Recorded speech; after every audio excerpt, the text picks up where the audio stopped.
I'm Naomi. I'm in advanced game development in my final term. My final project is a turn-based game about a jester who accidentally kills the king with a deadly joke. I'm mostly the artist of the team.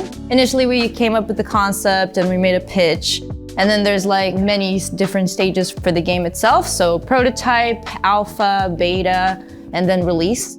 We learned how to do most of our modeling in Blender, texturing in Substance Painter from Adobe, some stuff in Substance Designer, which is more procedural texturing. And then for the engines, it's Unity, and I personally really enjoy working in Unreal because of the shaders and the lights and everything.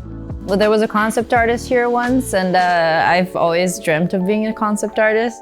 And it was nice seeing like his workflow. He even showed some sketches of his and talked a little bit about his career path in life and how he ended up being a concept artist and what exactly to value in your workflow.